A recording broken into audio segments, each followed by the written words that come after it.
नमस्कार। स्वागत है आप सभी का। तो हमने हीमोपोएटिक सिस्टम का फर्स्ट पार्ट देख लिया। सेकंड पार्ट देखते हैं। सेकंड पार्ट में हम स्ट्रक्चर ऑफ हीमोग्लोबिन और हीमोग्लोबिन के बारे में पढ़ेंगे, उसका फंक्शन क्या है। उसके बाद में हम ब्लड ग्रुप देखेंगे और एंटीकोगुलेंट देखेंगे, ये हम इस पार्ट में देखेंगे। ठीक है, तो चलिए शुरू करते हैं। सबसे पहले हम देखेंगे स्ट्रक्चर ऑफ हीमोग्लोबिन क्या होता है। स्ट्रक्चर ऑफ हीमोग्लोबिन तो हम सभी जानते हैं कि क्या है। स्ट्रक्चर ऑफ हीमोग्लोबिन की अगर हम बात करें तो स्ट्रक्चर ऑफ हीमोग्लोबिन में क्या आता है, इसमें सबसे पहले आता है कि इसमें दो पार्ट होते हैं। कौन कौन से?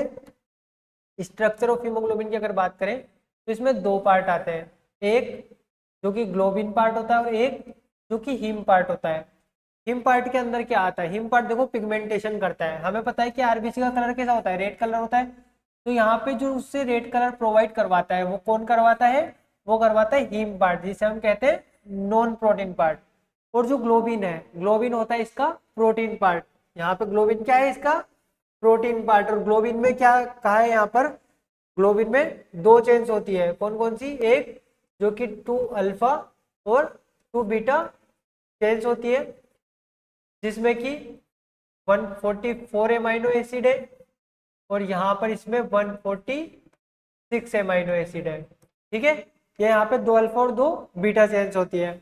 इसके बाद में देखो, हम बात करें अगर हीम पार्ट की, ग्लोबिन तो हमें पता है प्रोटीन पार्ट है, इसमें 2 अल्फा 2 बीटा चेन्स है। लेकिन हम अगर हीम पार्ट की बात करें तो हीम पार्ट क्या करता है? यहाँ पे पिगमेंटेशन प्रोवाइड करवा रहा है, जो रेड कलर है आरबीसी को। तो इसका स्ट्रक्चर कैसा होता है? तो हीम पार्ट में क्या आता है? आयरन पोरफायरिन रिंग यहाँ पे आती है। ठीक है, उसमें क्या क्या होता है? देखो, आयरन और पोरफायरिन की रिंग होती है, जिसमें कि क्या क्या आता है? 4 तो पाइरोल रिंग आती है, 4 पाइरोल रिंग। और साइड चेन के अंदर क्या आता है? तो साइड चेन की अगर बात करें तो इसमें 3 मिथाइल ग्रुप आते हैं, 2 इथाइल ग्रुप आते हैं कि विनाइल जिसको हम कहते हैं। ठीक है, 2 विनाइल ग्रुप आते हैं और 2 प्रोपाइलिनोट यानी कि जो एसिड है ये हमारे पास में आता है। ठीक है, एसिटिक एसिड यहाँ पे। अच्छा, ये प्रोपियोनेट यानी कि यहाँ पे ये एसिटिक एसिड नहीं, प्रोपियोनेट 3 कार्बन वाला ग्रुप है, तो ये प्रोपियोनेट हो गया यानी कि प्रोपियोनिक एसिड हो गया।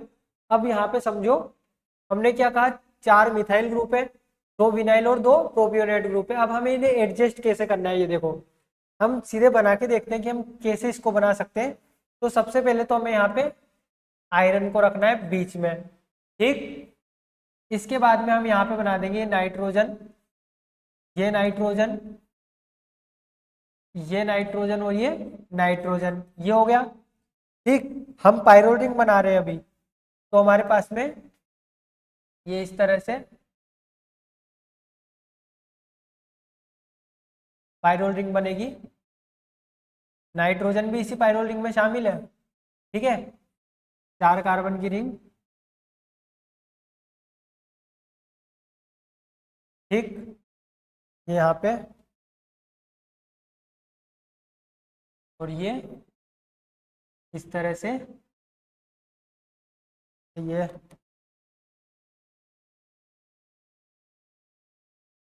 ठीक है, 1 2 3 4 कार्बन ये हो गए। अब हमें क्या करना है? देखो, पहले तो हमें इन चारों कार्बन रिंग को जोड़ देना है। कैसे जोड़ेंगे? तो यहाँ पे बनाने का तरीका बता रहा हूँ।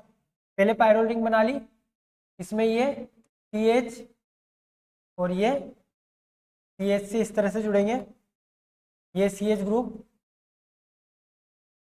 ठीक, इसी तरह से यहाँ से ये दोनों CH से जुड़े होंगे, इसी तरह से ये CH से जुड़े होंगे और इसी तरह से ये CH ग्रुप से जुड़े होंगे। अब हमें क्या करना है? हमें कहीं से भी स्टार्ट करना है डबल बॉन्ड लगाना। ठीक है, और एक को छोड़ के और एक पे डबल बॉन्ड लगाना है। कैसे? तो यहाँ पे देखो, हमने डबल बॉन्ड यहाँ से लगाना स्टार्ट किया। ठीक है, अब ये वाले बॉन्ड को हमने छोड़ के और एक डबल बॉन्ड यहाँ लगा दिया, फिर इस बॉन्ड को छोड़ के यहाँ डबल बॉन्ड लगा दिया, फिर इस बॉन्ड को छोड़ा, यहाँ डबल बॉन्ड लगा दिया, इस बॉन्ड को छोड़ा, यहाँ डबल बॉन्ड लगा दिया। ठीक है, इसके बाद में हमने 1 2 3 4, अच्छा हाँ ये भी है, इस बॉन्ड को छोड़ा, यहाँ डबल बॉन्ड लगाया, फिर इस बॉन्ड को हमने छोड़ दिया और यहाँ डबल बॉन्ड लगाया, फिर हमने इस बॉन्ड को छोड़ा, यहाँ डबल बॉन्ड लगाया, फिर इस बॉन्ड को छोड़ के यहाँ, और अब इस बॉन्ड को छोड़ के यहाँ डबल बॉन्ड जब लगाएंगे, देखो ये वाला बॉन्ड ऑटोमेटिकली छूट गया ना हमारे पास में, ये वाला बॉन्ड आपको दिखाई दे रहा होगा, ये ऑटोमेटिकली छूट गया। अच्छा दिखाई दे रहा है नहीं सही से, ठीक है विजिबल है। तो यहाँ पे ये वाला डबल बॉन्ड छूट गया। इसके बाद में हमें क्या करना है, हमें मिथाइल ग्रुप लगाना स्टार्ट करना है कहीं से। तो हम यहाँ से मिथाइल ग्रुप लगाना स्टार्ट किया, ये मिथाइल, ठीक है। और अब हमें एक छोड़ के एक मिथाइल ग्रुप लगाना है, तो ये मिथाइल लगा दिया। इसके बाद में हम लगाएंगे यहाँ पे मिथाइल, ठीक है, 2 मिथाइल ग्रुप हमने लगा दिए। इसके बाद में देखो हमें प्रोपियोनेट ग्रुप लगाना है। क्या लगाना है, प्रोपियोनेट ग्रुप। तो यहाँ पे देखो ये जो हमने स्ट्रक्चर बना रखा है ये, अब देखो हमने क्या कर रखा है यहाँ पे, ये इसको मिटा देता हूँ। यहाँ पे हमने जो ग्रुप लगाए हुए हैं, हमने क्या कहा, पहले हमें मिथाइल ग्रुप को एडजस्ट करना है। हमारे पास में कितने, 3 मिथाइल ग्रुप है, 4, तो एक मिथाइल यहाँ पे जैसे, तो हमने ये वाले स्ट्रक्चर को छोड़ा, हमने ये वाले को छोड़ा और फिर अगले पे आ गए। इसी तरह से हमने यहाँ पे एक बॉन्ड छोड़ा और अगले पे आ गए। इसी तरह से हमने एक यहाँ पे छोड़ा और यहाँ पे आ गए, ठीक है। तो यही हमें यहाँ पे भी करना है। तो हमने क्या किया, यहाँ पे मिथाइल ग्रुप लगाया, इस वाले बॉन्ड को छोड़ दिया, यहाँ मिथाइल ग्रुप लगाया, इस वाले बॉन्ड को छोड़ दिया।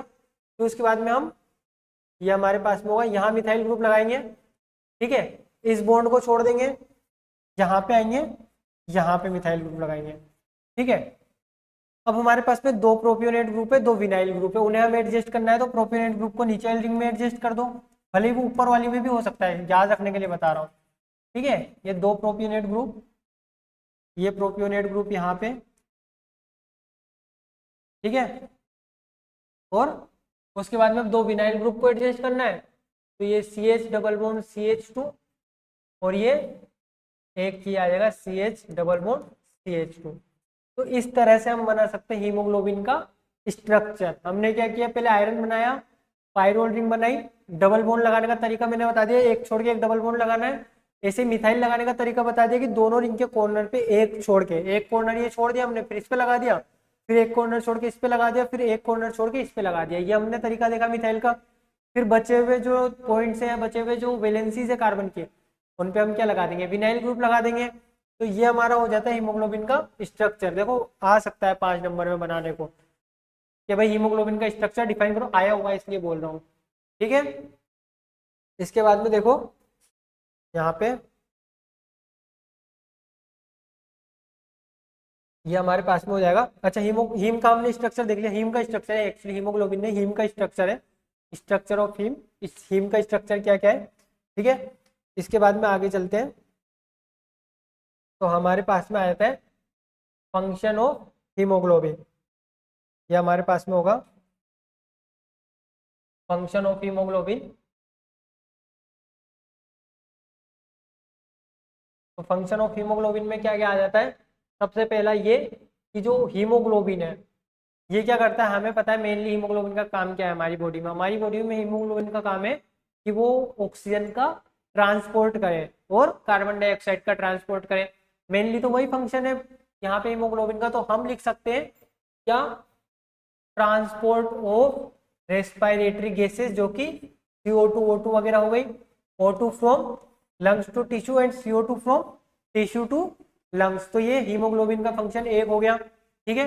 दूसरा फंक्शन क्या है, buffer action, acid base balance. हमारी बॉडी में जो भी बफर एक्शन हो रहे हैं, यानी कि एसिड बन रहा है, बेस बन रहा है, एसिड टू बेस बन जा रहा है, एसिड टू बेस रिएक्शन हो जा रही है, तो वहां पे जो भी बफर एक्शन हो रहे हैं उन सब बफर एक्शंस को कौन कंट्रोल कर रहा है। देखो बाकी भी बहुत सारे फैक्टर्स काम कर रहे हैं, लेकिन उनमें से एक फैक्टर कौन है, हीमोग्लोबिन। तो ये 2 काम हीमोग्लोबिन के याद रख लो, ट्रांसपोर्ट ऑफ रेस्पिरेटरी गैसेस, दूसरा बफर एक्शन। एक चीज और यहाँ पे याद रखना, when oxygen is released from oxy haemoglobin, oxy haemoglobin से जब ऑक्सीजन निकलेगी तो उसको हम क्या कहेंगे, रिड्यूस्ड हीमोग्लोबिन। क्या कहेंगे, रिड्यूस्ड हीमोग्लोबिन या फेरो हीमोग्लोबिन, ये हम उसको कहते हैं। ये विजिबल है, हाँ ठीक है, फेरो हीमोग्लोबिन हम इसको कहेंगे।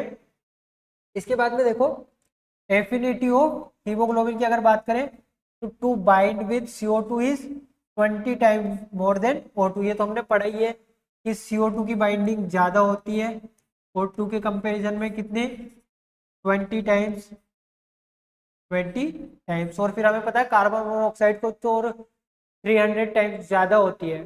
ठीक है, ये वाली चीज़ क्लियर है। तो इतना हमें लिख देना है, किसमें स्ट्रक्चर ऑफ हीमोग्लोबिन का आएगा। देखो हीमोग्लोबिन जब भी पूछेंगे ना, हीमोग्लोबिन का फंक्शन, उसका स्ट्रक्चर और उसका मेटाबॉलिज्म, मेनली ये चीज़ें पूछेंगे। ठीक है, तो अगर हम मेटाबॉलिज्म की बात करें तो मेटाबॉलिज्म में क्या आएगा। ठीक है, मेटाबॉलिज्म देखते हैं, हीमोग्लोबिन मेटाबॉलिज्म। तो हीमोग्लोबिन मेटाबॉलिज्म कैसे हो रहा है, यहाँ पे हम रखें हीमोग्लोबिन मेटाबॉलिज्म। तो देखो हीमोग्लोबिन मेटाबॉलिज्म के अंडर में क्या क्या आ रहा है। सबसे पहले क्या होगा कि हीमोग्लोबिन यहाँ पे हमारे पास में, पहले तो हमने ये देख लिया कि हीमोग्लोबिन जो है उसमें दो पार्ट होते हैं, एक हीम पार्ट जिसे हम आयरन पार्ट कहते हैं, और दूसरा ग्लोबिन पार्ट जो कि प्रोटीन पार्ट होता है। ठीक है, तो ये जो हमारे पास में हीमोग्लोबिन है इसमें दो पार्ट है, एक आयरन या आयरन और पोरफायरिन रिंग, यानी हीम पार्ट ही हो गया, और दूसरा ग्लोबिन पार्ट। तो ग्लोबिन पार्ट तो क्या करता है, जब हीमोग्लोबिन मेटाबॉलिज्म यानी कि क्या हुआ, हीमोग्लोबिन कैसे वर्क कर रहा है, टूट रहा है, आगे उसकी क्या फंक्शनिंग हो रही है, वो सारा हीमोग्लोबिन मेटाबॉलिज्म में आता है। तो हमने क्या कहा, वहां पे हीमोग्लोबिन में दो पार्ट है, हीम पार्ट और ग्लोबिन पार्ट। ग्लोबिन पार्ट जो कि प्रोटीन पार्ट होता है, और हीम पार्ट जिसमें दो पार्ट आते हैं, क्या क्या, आयरन और पोरफायरिन। ठीक है, तो जो ग्लोबिन पार्ट है वो टूट के कहाँ चला जाता है, वापस प्रोटीन पूल में, और नया हीमोग्लोबिन वहां से वो बनाएगा। लेकिन जो आयरन और पोरफायरिन पार्ट है, यहाँ पे क्या हो रहा होता है कि जो आयरन है इसे हम एपोप्रोटीन, और एपोप्रोटीन यहाँ पे एपोफेरोटीन होता है ये। ठीक है, तो यहाँ पे समझो क्या हो रहा होता है कि जो फेरेटीन है, ठीक है, ये यहाँ पे क्या करता है, स्टोर होता है और रीयूज होता है। तो ये फेरोटीन है, ये क्या है, यहाँ पे स्टोर होगा और रीयूज होगा, और वापस से ये कहाँ चला जाएगा, आयरन पूल में। आयरन तो कहाँ चला गया, आयरन पूल में चला गया, फेरेटीन बन के स्टोर और यूज हुआ। ठीक, वहीं पे अब मेनली पता है रिएक्शन किसकी हो रही होती है, मेनली रिएक्शन हो रही होती है किसकी, पोरफायरिन की। मेनली इसी का यहाँ पे रिडक्शन होता है, जो रिएक्शन चल रही होती है आगे इसी की वजह से चल रही होती है। तो पोरफायरिन में क्या हुआ, सबसे पहले पोरफायरिन कन्वर्ट हुआ किसमें, बिलीरुबिन में। ठीक है, बिलीवर्डिन में, बिलीवर्डिन ने यहाँ पे फॉर्म किया किसको, बिलीरुबिन को। अब यहाँ पे क्या हुआ कि जब इसे ब्लड में रिलीज किया गया, तो ये क्या है कि जो फ्री बिलीरुबिन है, क्या कहा है यहाँ पे, फ्री बिलीरुबिन, यानी कि ये क्या होगा, insoluble in water and soluble in fat, यानी कि ये वाटर में तो इनसोल्यूबल है, जो फ्री प्रोटीन रिलीज हुआ है, जो फ्री बिलीरुबिन रिलीज हुआ है, वो फ्री बिलीरुबिन इनसोल्यूबल है वाटर में और सोल्यूबल है फैट में। अब ये ब्लड से होकर कहाँ जाएगा, ये ब्लड से होकर जाएगा लीवर के अंदर, जो कि कॉन्जुगेटेड फॉर्म में होगा। तो कॉन्जुगेटेड बिलीरुबिन कहाँ गया, लीवर में, जो कि अब क्या बन गया, वाटर सोल्यूबल बन गया। पहले क्या था, वाटर इनसोल्यूबल था, अब क्या बन गया यहाँ से, ये वाटर सोल्यूबल बन गया। अब वाटर सोल्यूबल बनने के बाद में यहाँ से ये कहाँ गया, इंटेस्टाइन में, ये कहाँ गया,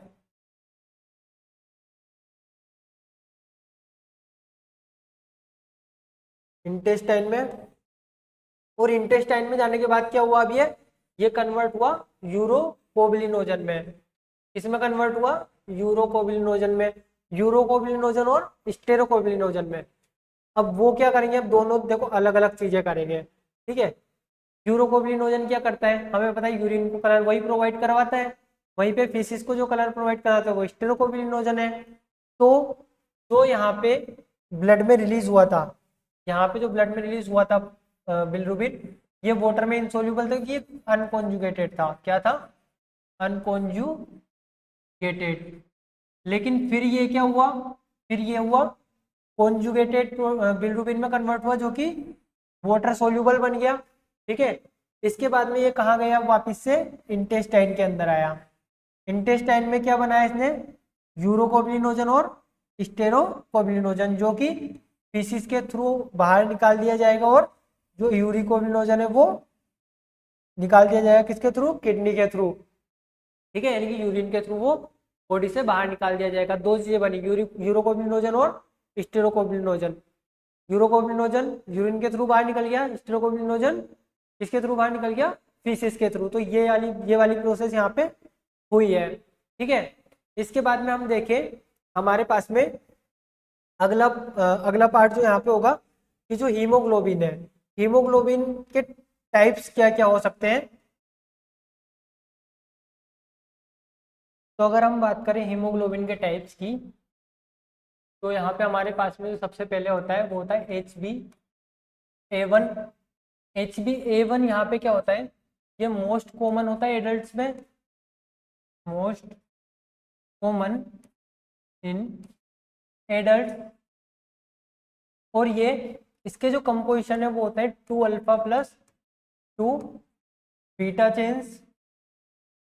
और ये टोटल हीमोग्लोबिन का होता है 90%, टोटल हीमोग्लोबिन का 90%। वहीं पे अगर हम बात करें HbA2 की, यानी कि हीमोग्लोबिन A2 की, ये भी मिलता तो एडल्ट्स में ही है, लेकिन इसकी जो कंपोजिशन है उसमें आता है 2 अल्फा प्लस 2 डेल्टा चेन्स, ये हमारे पास में डेल्टा। और ये टोटल का होता है, यानी टोटल हीमोग्लोबिन का 2 to 3% होता है, ठीक। इसके बाद में हमारे पास में अगला आता है वो है HbF, जो कि फीटल हीमोग्लोबिन होता है, फीटल हीमोग्लोबिन फीटस में मिलता है। और इसके जो कंपोजिशन है वो है 2 अल्फा प्लस 2 अल्फा, ये हमारे पास में होगा 2 अल्फा प्लस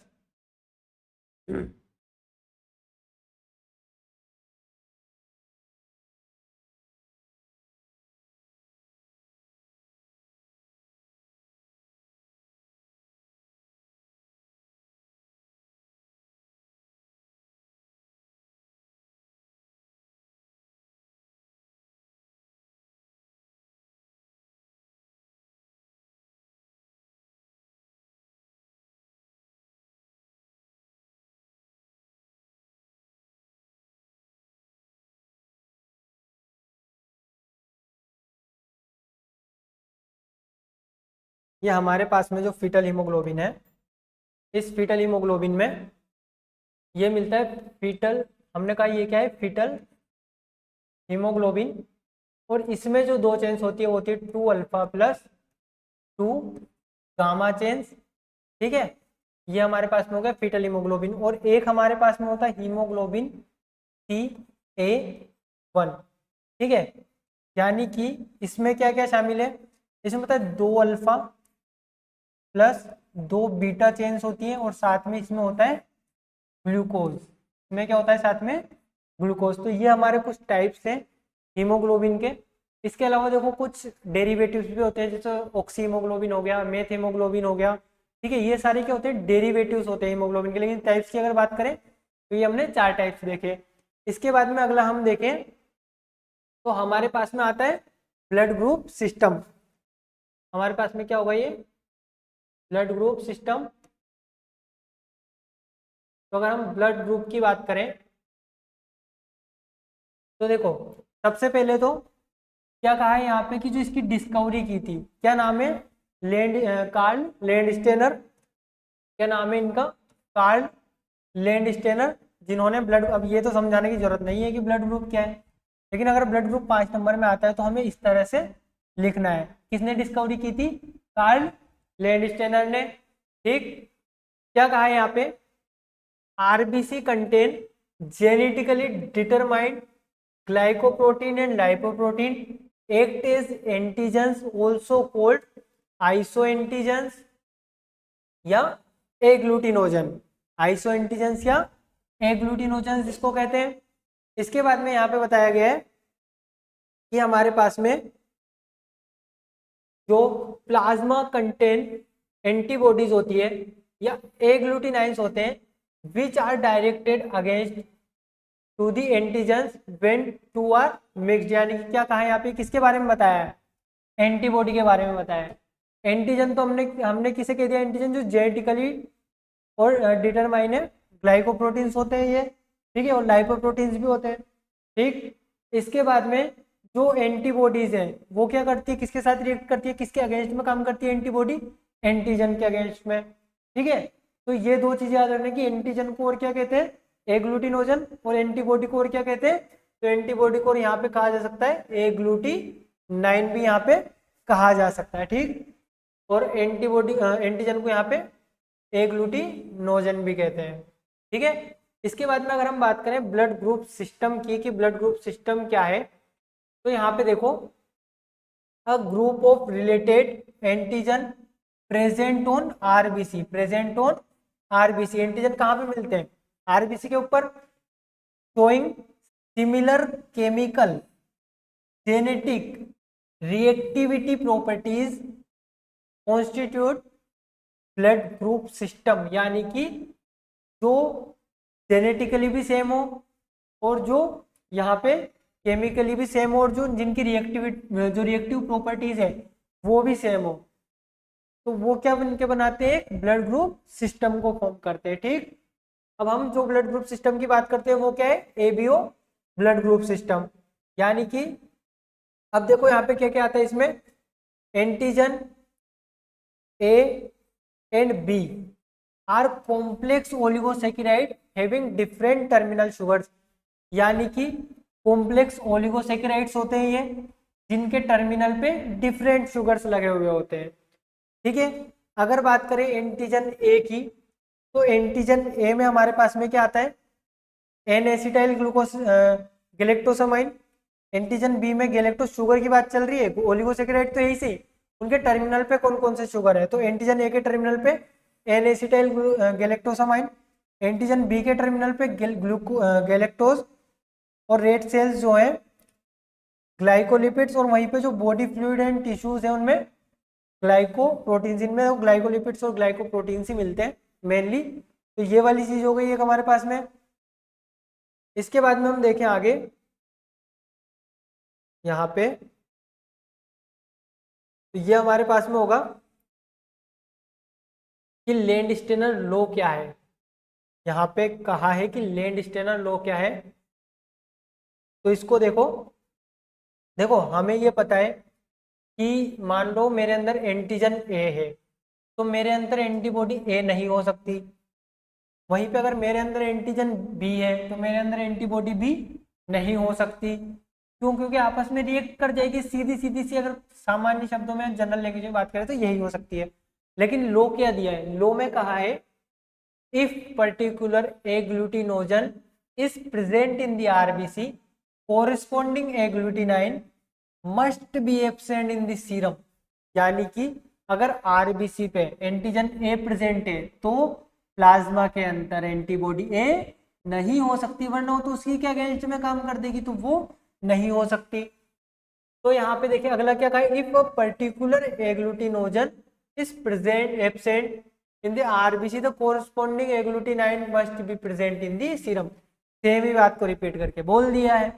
तो लैंडस्टेनर लॉ सिंपल लैंग्वेज में क्या कहता है कि अगर कोई एंटीजन वहां पे प्रेजेंट है आरबीसी के अंदर, तो उस पे जो कोरस्पोंडिंग एंटीबॉडी होगी वो उसमें उसके प्लाज्मा में प्रेजेंट नहीं हो सकती, ये यहाँ पे बता रहा है। ठीक है, इसके बाद में कहा इंपॉर्टेंस ऑफ ब्लड ग्रुप क्या है, तो ब्लड ग्रुप के इंपॉर्टेंस की अगर बात करें तो सबसे पहले देखो हमें पता है कि ट्रांसफ्यूजन के टाइम पे हमें यहाँ पे चेक करना होता है, अगर हम ब्लड ट्रांसफ्यूजन कर रहे हैं ट्रीटमेंट के टाइम पे तो हमें चेक करना ही पड़ेगा कि भाई कौन सा ब्लड ग्रुप है। अगर हमने ए वाले को बी चढ़ा दिया, बी वाले को ओ यहाँ पे ए चढ़ा दिया तो प्रॉब्लम क्रिएट हो सकती है। तो एक क्या हो गया, blood transfusion for treatment purpose.